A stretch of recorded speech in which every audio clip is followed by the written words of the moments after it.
बिस्मिल्लाहिर्रहमानिर्रहीम इय्याका नअबुदु व इय्याका नस्तईन। तो गाइज़ आरबीसीज़ पैथोलॉजी, इसके अंदर मॉर्फोलॉजिकल जितने भी फीचर्स हैं ना, जो कि एग्ज़ाम में आने हैं और आपने इतने पॉइंट्स लिख देंगे तो इंशाल्लाह आपका क्वेश्चन जो है ना वो बिल्कुल A1 हो जाएगा। ठीक है। इसके अंदर ना हीमोलिटिक एनीमिया की मॉर्फोलॉजी आनी चाहिए, हेरिडिटी सेफिरोसाइटोसिस जो कि एग्जामिनर का फेवरेट है, sickle cell anaemia, beta thalassaemia major, pernicious anaemia, megaloblastic anaemia, iron deficiency anaemia, aplastic anaemia.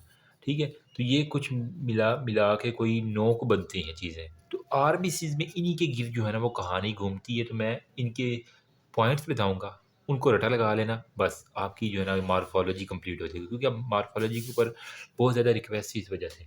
अच्छा, सबसे पहले है हीमोलिटिक एनीमिया।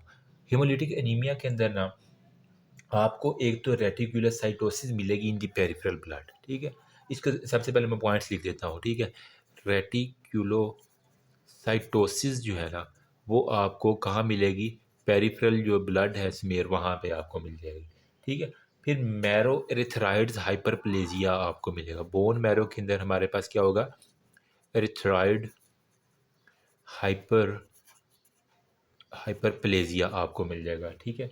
नंबर थर्ड पे हीमोसिड्रोसिस इन दी स्प्लीन। हीमोसिड्रोसिस आपको मिलेगा कहाँ कहाँ पे? स्प्लीन, तिली, ठीक है, लिवर और आपकी जो बोन मैरो है। ठीक है।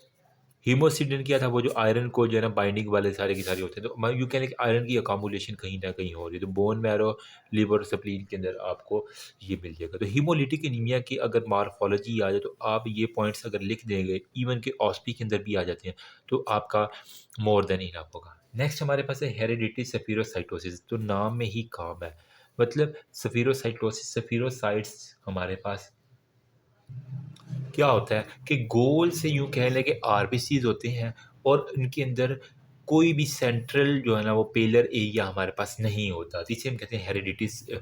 ये मतलब वो स्पीरोसाइट्स है ना, तो इसी तरह वहीं से निकला हेरिडिटी स्पीरोसाइटोसिस। इसकी जब मॉर्फोलॉजी आप देखेंगे तो आपको क्या क्या चीज़ें नजर आएंगी।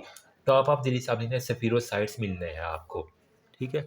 स्पीरोसाइट्स के मतलब oval shaped RBC with no central pallor. ठीक। फिर साथ में आपने स्मॉल हाइपोक्रोमिक।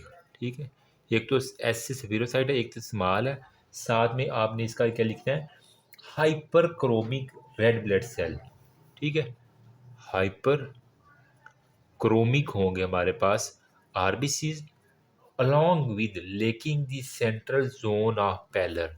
ठीक है। Central zone lacking central pallor zone.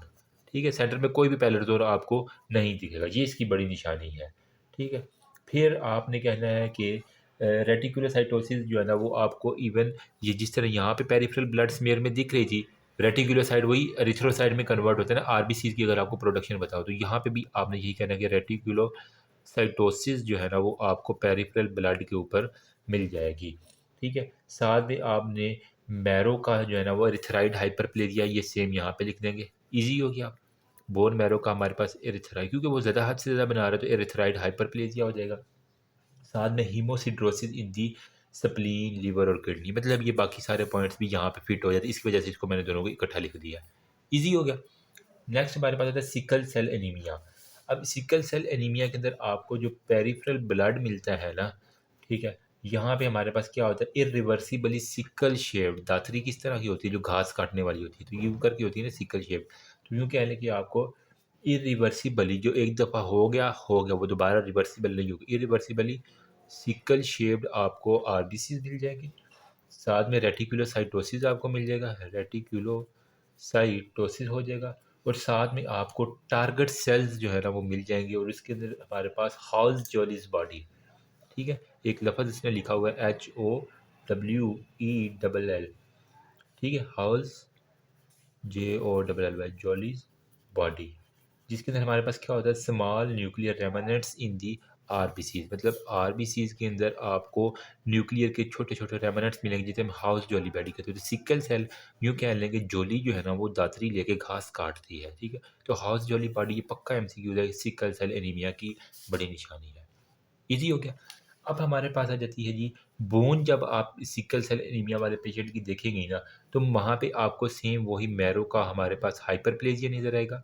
Marrow हमारे पास हाइपरप्लेजिया नज़र आएगा, along with crew cut changes in the skull on the radio. जब उसकी खोपड़ी देखेंगे स्कल के ऊपर, तो आपको क्रू कट जो है ना, वो अपीयरेंस जो है ना, वो आपको नज़र आएगी एक्सरे के ऊपर। जब उसका एक्स रेडियोग्राफ करवाएंगे तो आपको crew cut appearance, crew cut appearance, क्योंकि दातरी से हमने कट करना होता है। मैंने यूँ याद, क्रू कट अपीयरेंस, जोली नामी कोई लड़की है, वो दातरी से काटती है, उसका सिकल सेल एनीमिया है। ईजी हो गया, ये इतनी सी बात काफ़ी है। ये था हमारे पास जो इंट्रामेडुलरी। अब इसी सिकल सेल की मैं थोड़ी सी ना एक्स्ट्रा मेडुलरी भी कह देता हूँ। यहाँ पे इसको थैलेसीमिया वाले को थोड़ा साइड पे करके, यहाँ पे ना इसी सिकल सेल एनीमिया की अगर एक्स्ट्रा मेडुलरी पूछ ले, क्योंकि कभी कभार एग्जामिनर जो है ना वो तंग करने के लिए बच्चों को एक्स्ट्रा मेडुलरी इंट्रा मेडुलरी अलग अलग पूछता है, तो फिर बड़ा मसला हो जाता है। तो एक्स्ट्रा मेडुलरी जब भी बात है, तो आपने कहना है एक्स्ट्रा मेडुलरी हिमेटोपोइसिस हो जाती है।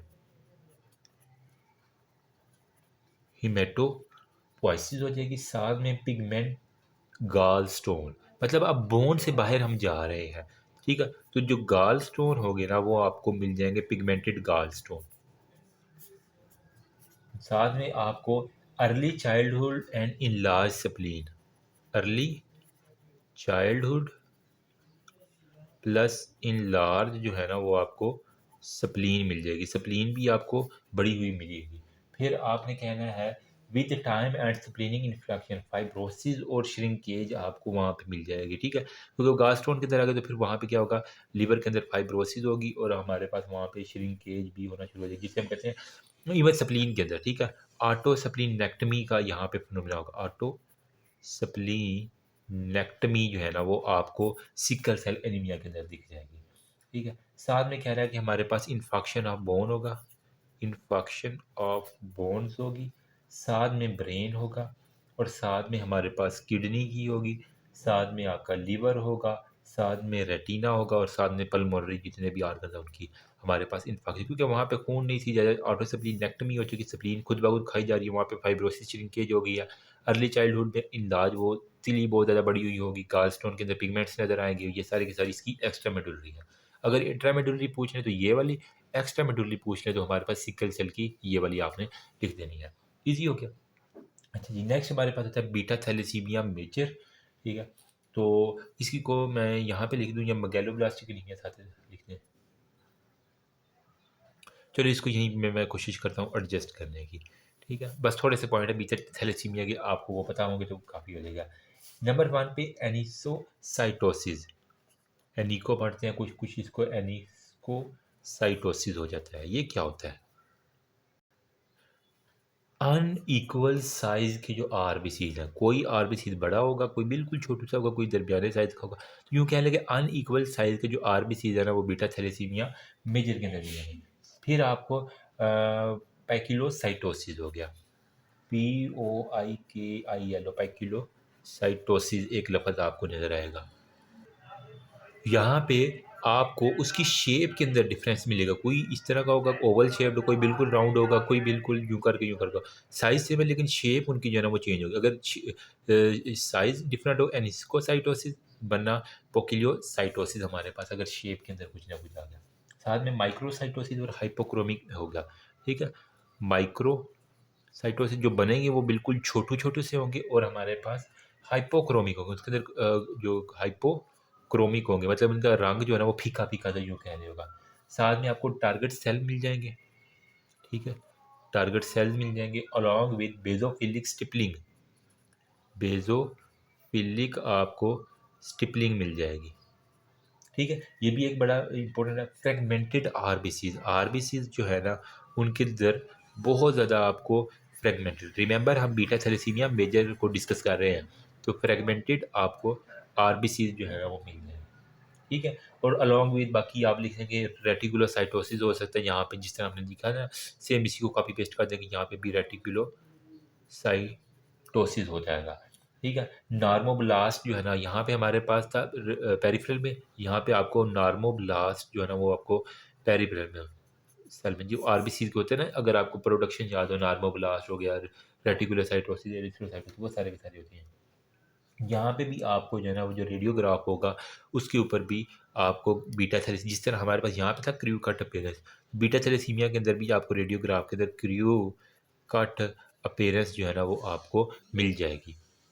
ठीक है, फिर इनलार्ज स्प्लीन को जिस तरह यहाँ पे हमने बड़ा कर दिया था, ठीक है, इनलार्ज स्प्लीन यहाँ पे तो हमने श्रिंक करवा दिया था ना बाद में, तो यहाँ पे अब आपने जो है ना स्प्लीन की इनलार्जमेंट करनी, क्योंकि वहाँ पे आरबीसी अब नॉर्मल साइज और शेप थी तो वो टपाटप मारना शुरू करेगी, तो अब अपने काम में बढ़ने की वजह से हाइपरप्लेजिया हो जाएगा उसका। तो इनलार्ज स्प्लीन, लिवर और लिम्फ नोड, साथ में हीमोसिड्रोसिस और स्कैंडी हीमोक्रोमाटोसिस, वो सारे के सारे इसके अंदर लिख देना कि हीमोसिड्रोसिस, इनलार्ज स्प्लीन और साथ में हीमोसिड्रोसिस जो है ना वो बीटा थैलेसीमिया, क्योंकि वो जब आयरन रिलीज़ होगा तो वो हमारे पास क्या होगा, वहाँ से आयरन निकलेगा तो वो डिपोजिशन की तरफ जाना शुरू कर देगा।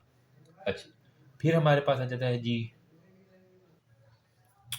ओके जी, नेक्स्ट हमारे पास है जी प्रीनिशियस एनीमिया। इसके अंदर जो है ना चेंजेस ऑफ मैगेलोब्लास्टिक एनीमिया जो है ना इससे मिलती जुलती हैं, वो हम नेक्स्ट डिस्कस करते हैं। इसके अंदर ना प्रीनिशियस एनीमिया के अंदर आपको स्टोमिक के अंदर जो है ना वो फंडिंग ग्लैंड की एक तो एट्रोफी नज़र आएगी। ठीक है, तो यूँ कह लें कि आपको फंडिंग ग्लैंड की एट्रोफी, क्योंकि मैदे का सारा मसला है ना, तो वो मैंने ऑलरेडी वीडियो बना दी है, सिर्फ मैं मार्फोलॉजी डिस्कस कर रहा हूँ। फंडिंग ग्लैंड जो है ना वो उसकी एट्रोफी नज़र गई। स्टोमिक होता है, फंडस होती है, बॉडी होती है, फिर एंट्रम होता है। ठीक है, तो यहाँ पे जितने भी फंडिंग ग्लैंड है वहाँ पे पैराइटल सेल जो है ना वो एब्सेंट होते हैं यहाँ पे। ठीक है, पैराइटल सेल की एब्सेंट, साथ में आपने मेटाप्लेजिया, ठीक है, हो जाता है यहाँ पे मेटाप्लेजिया हो जाता है, जिसको हम ना इंटेस्टिनलाइजेशन भी कहते हैं। ठीक है, एक बुक के अंदर लफ्ज़ लिखा हुआ इंटेस्टिनलाइजेशन, एक लफ्ज़ लिखा हुआ है। ठीक है, और बाकी आपने मेगैलोब्लास्टिक चेंजेस जो मैं अभी बताऊंगा ना वो इसके अंदर सारी की सारी कोट कर देनी है। टंग जो है ना वो आपकी ज़ुबान जब उसके देखेंगे शाइनी होगी और हमारे पास बीफी अपीयरेंस की तरह, जिस तरह होता है ना मटन की तरह, तो शाइनी आपको टंग नज़र आएगी और साथ में बीफी एक लफ्ज़ लिखा हुआ है। ठीक है, वो परनीशियस एनीमिया के अंदर आपको दिख जाएगी। साथ में आपको डीमाइलिनेशन हो जाएगी, क्योंकि विटामिन्स की B12 और फॉलिक एसिड की डिफिशियंसी के कहीं ना कहीं आ जाती है, तो आपको पेरिफेरल नर्वस सिस्टम के ऊपर जो है ना वो पेरिफेरल नर्व के ऊपर वो कह रहा है कि डॉर्सल और लेटरल स्पाइनल कॉर्ड की डीमाइलिनेशन नज़र आएगी। ठीक है, डॉर्सल प्लस लेटरल जो आपका स्पाइनल कॉर्ड है ना इसकी हमारे पास डीमाइलिनेशन जो है ना वो हमारे पास हो जाएगी। ठीक है, तो ये परिनीशियस एनीमिया के बारे में इतनी बातें लिख देंगे तो इंशाल्लाह एग्जामिनर आपको मार्क्स दे देगा पूरे के पूरे। ठीक है, अब हमारे पास आ जाता है मेगैलोब्लास्टिक, नाम में ही काम है कि बड़ी बड़ी कुछ ना कुछ हो गया है। ठीक है, तो हमारे पास मेगैलोब्लास्टिक के अंदर आपने मैक्रो एवेल्यूसाइट लिख देना सबसे पहले। ठीक है, मैक्रो ओवल शेप जो आरबीसी थे ना वो बड़े हो मैक्रो एवेल्यूसाइट्स हो जाएंगे। साथ में आपको हाइपर क्रोमिक जो है ना वो आरबीसी होगा, साथ में एनिकोसाइटोसिस और पोक्लियोसाइटोसिस, मतलब साइज और शेप दोनों डिफरेंस होगी, तो ये दोनों यहाँ पे आप इसको एनिकोसाइटोसिस और पोक्लियोसाइटोसिस जो है ना वो सारे के सारे आपने यहाँ पे लिख देने। साथ में हॉल्स जॉलीज बॉडी, जिस तरह हमने यहाँ पे दिखा था ना हॉल्स जॉलीज बॉडी, यहाँ पे भी आपको हॉल्स जॉली आपको बॉडीज जो है ना वो दिख जाएंगी। ठीक है, साथ में आपके पास क्या होगा, लो रेटिकुलर साइट्स होंगे, लो रेटिकुलोसाइट्स होंगे, और न्यूट्रोफिल जो है ना उसके अंदर आपको हाइपर सेगमेंटेड न्यूट्रोफिल नज़र आ जाएंगे। ठीक है, हाइपर सेगमेंटेड आपको यहाँ पे न्यूट्रोफिल्स जो है ना वो दिख जाएंगे। तो इतने पॉइंट्स मेगैलोब्लास्टिक के ये आपने लाजमी लिखने हैं। अगर तो वो बोन मैरो के अंदर पूछ ले तो मेगैलोब्लास्टिक की यहाँ पे मैं लिख देता हूँ बोन मैरो के लिए। ठीक है, बोन मैरो में अगर आप देख लें मेगैलोब्लास्टिक की तो आपको क्या क्या चीज़ें नज़र आएंगी, वहाँ पे आपको एक तो हाइपर सेलुलर मेगैलोब्लास्टिक चेंजेस नज़र आएंगी। ठीक है, सेल टपाटप बनाने के लिए हाइपर सेलुलर हो जाएंगे, और साथ में आपको मेगैलोब्लास्टिक चेंजेस जितनी भी है वो नज़र आएंगी, लार्ज प्रो मेगैलोब्लास्ट। ठीक है, nuclear to cytoplasmic an asynchrony आपको मिल जाएगी, nucleus to cytoplasmic asynchrony जो है ना वो आपको मिल जाएगी। ठीक है, साथ में जाइंट मेटा मेलानोसाइट्स और हमारे पास उनके अंदर बैंड की फॉर्मेशन दिख जाएगी, क्योंकि मेगैलोब्लास्ट है तो हमारे पास जाइंट मेटा मिलानोसाइट्स आपको दिख जाएंगे। ठीक है, फिर आपने पैनसाइटोपिनिया भी लिख देना है कि यहाँ पे आपको पैनसाइटोपिनिया की हर चीज़ जो है ना उसकी हमारे पास डेफिशिएंसी आपको दिख जाएगी।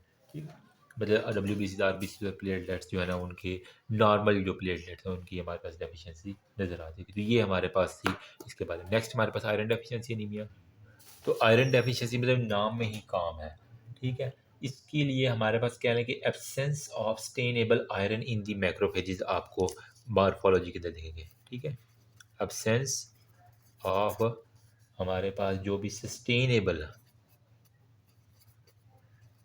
Absence of this sustainable iron in macrophages. इसका दूसरा नाम हमने किया पर्शियन ब्लू स्टेन्स जो है ना आपको प्रॉपर नजर आएगा। पर्शियन ब्लू स्टेन आपको यहाँ पे इसकी मॉर्फोलॉजी के अंदर मिलेगा। मतलब आरबीसीज में आप देखेंगे ना तो स्मॉल लिम्फोसाइट्स होंगे और वहाँ पे आपको पर्शियन वाला जब भी नाम आ जाए तो आपने चुप करके टिक लगा देना आयरन डेफिशिएंसी के ऊपर।